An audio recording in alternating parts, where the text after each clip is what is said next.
Haleluya, Shalom. Saya Pendeta Gelpinarta, senang bisa kembali menyapa saudara. How are you today? Tema kita hari ini adalah Tuhan saja cukup. Pembacaan kita terambil dalam Yakobus pasal yang pertama, mulai ayat yang kedua sampai dengan ayat yang ke-8.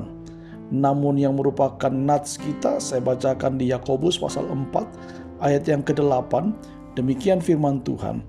Tahirkanlah tanganmu, hai kamu orang-orang berdosa, dan sucikanlah hatimu, hai kamu yang mendua hati. Saudara, satu kali seorang teman terbaring di rumah sakit, dan pagi itu seorang pendoa syafaat datang untuk melayani dia. Lalu dia memberikan semangat dan kemudian berdoa untuk kesembuhan teman tersebut.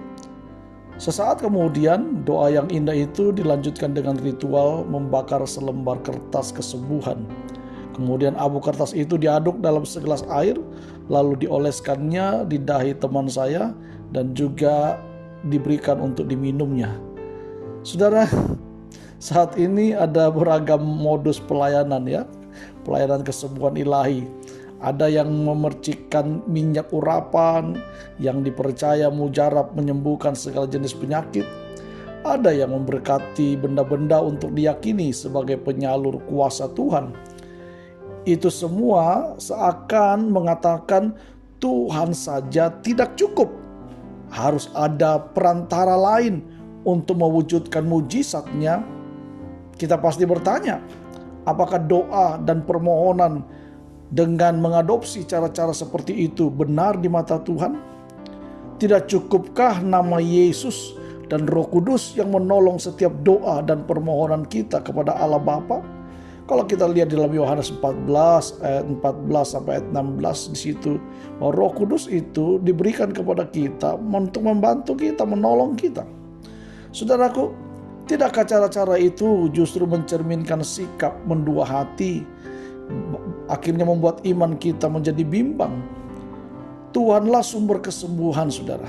Bukan air, bukan abu, ataupun minyak urapan. Tidakkah dengan melibatkan perantara lain, saudaraku, justru mencemari kekudusan Tuhan? Dan lebih dari itu, mendukakan hati Tuhan di dalam hidup kita. Karena itu saudara yang dikasih dalam Tuhan, Tuhan saja cukup. Satu nama saja, Yesus, satu-satunya sumber kesembuhan. Karena itu marilah menahirkan tangan kita, sucikanlah hati kita, janganlah mendua hati, saudara. Percaya dan mendekatlah kepada Tuhan, berdoalah kepadanya, Dia akan datang menolong saudara. Dia dengan murah hati akan mengabulkan setiap permohonan kita.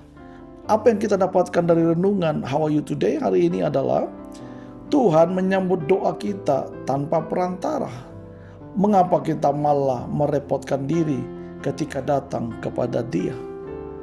Jika Bapak Ibu Saudara diberkati dengan renungan How Are You Today hari ini, saya sangat bersuka cita jika saudara mau memberikan komen, subscribe, like, dan men-sharekan firman Tuhan ini kepada keluarga, sahabat saudara melalui media saudara, supaya mereka juga dikuatkan, dibangun, dan diberkati dengan berkat yang sama.